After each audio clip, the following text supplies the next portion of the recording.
Hot take. Hey everybody, welcome to Coalition of the Sane.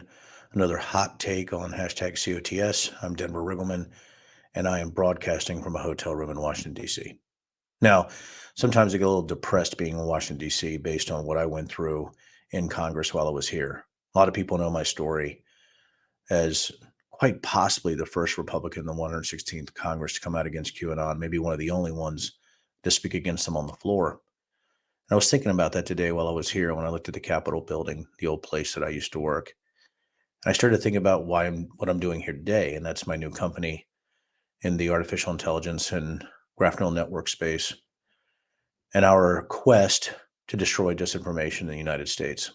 That is my quest. If you don't like it, I really don't give a shit.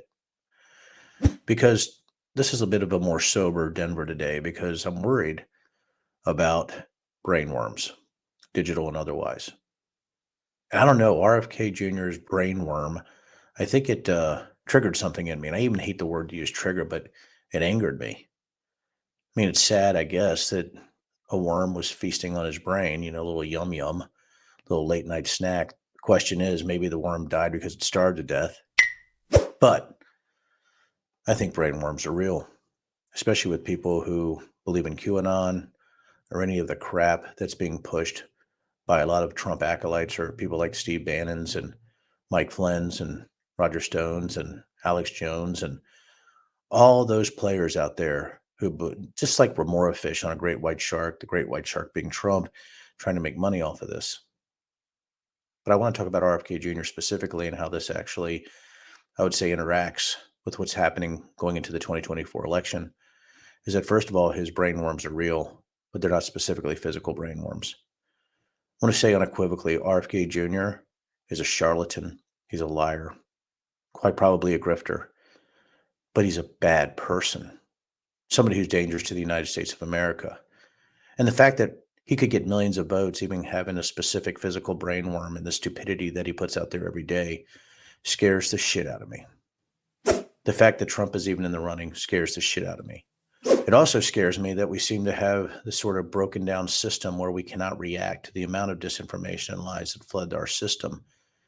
Maybe it's our lack of education or the fact that people are afraid. But we can't be afraid if we're the coalition of the sane. You have to fight. And I wonder about the digital brainworms of January 6th. I got to see the command and control infrastructure. I got to see over 30 million lines of data just in phone records. I got to decipher the Mark Meadows texts. I got to read them for the first time. Think about that. I was the first one to read the Meadows texts in context with all the numbers identified and the people there. That was right. That was my team. I was the first one to read the Jenny Thomas text when we validated it was her number. Yeah, that was my team. And I'm afraid today because it feels like justice really never came to the individuals within those text messages and what they were doing. Congressional members, part of Trump's cabinet. And the thing is, when you read the Mark Meadows text messages, they were full of brainworms. The QAnon conspiracy theories and the idiocy had gone all the way up to the upper levels of the GOP. Now, I've tried to scream about this. I've tried to use humor. I've tried to use logic. I've tried to use facts and data. None of that works. The only thing that works now is to drag those players into the sunlight, the bad actors. Identify them as the grifters and the money whores that they are. Brainworms. Anything about January 6th and everything that I've seen, every single person that day who was protesting the election, every person, whether they went into the Capitol or not, were infected with brainworms. Donald Trump is a brainworm. And what's amazing to me is this is a person who has no redeeming characteristics or qualities. I was even listening to idiots like some sawed-off bastard like Greg Gutfeld on the Five. Or anybody on Fox News for that matter who supports Trump, or anybody in Newsmax or any of the other far right channels, and you see the rise like the right side, was it Broadcasting Network, RSBN, brainworms. So we can laugh. We can say, oh my gosh, RFK Jr. has brainworms, but brainworms have been with us in such a way since November 3rd, 2020, it's hard to wipe them out. And I think this metastasized brainworm clinic that we think that we can try to build through facts and data, I don't know if that's going to work. I don't think we can cure it. So what happens? It means that the coalition of the sane have to mobilize as voters in a way we've never mobilized before.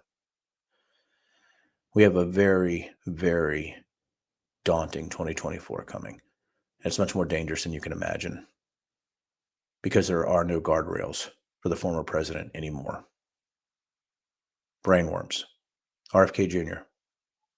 Brainworms on January 6th. I mean, again, I know I've probably stated this so many times. Every single person January 6th, every single person was wrong because they got caught into what trolls had pushed out on Q drops and QAnon, Comet Ping Pong, and anybody who could believe that there's a satanic cabal that's actually harvesting children for adrenochrome is absolutely stupid. The hashtag Save Our Children, the Storm, WWG1, WGA, Mike Flynn actually saying that, after his oath. It's just ridiculous. So what do we do? The coalition of the sane has to fight the coalition of the same. There is a whole group out there who believe that Donald Trump is ordained by God, that he is fighting this cabal. And you have people like RFK Jr., people like Donald Trump, but all these other conspiracy theorists, liars, and grifters that really are no better than a 17-year-old on 4chan or 8chan. We are in Chan America. That's what scares me. Where are the serious people? Where are the adults? Even when you look at floor speeches, when I see Chip Roy bringing back this threat of Sharia law, this whole Muslim Brotherhood conspiracy theory that surrounded Obama, and I know some of the people who started that, and they are whack.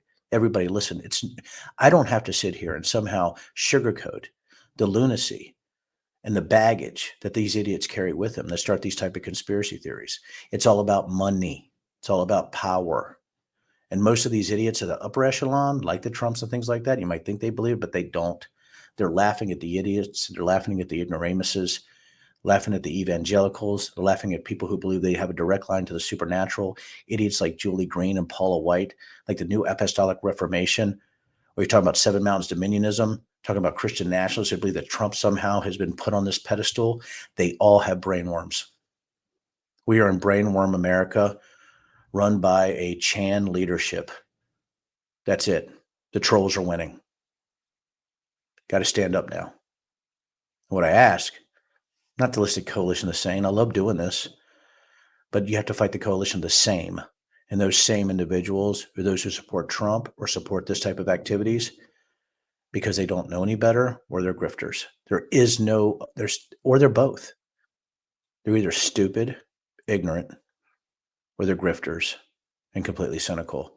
And all those we don't want in any position of leadership. So now it's time to intellectually fight on a level you've never fought before.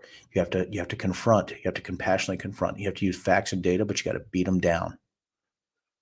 I'm mad about brainworms. I'm mad about it. And even though I was laughing about RFK Jr. and his flesh-eating brainworm, I think the digital ones are worse. Anyhow, it's going to be a long year, but buckle up and let's get to work.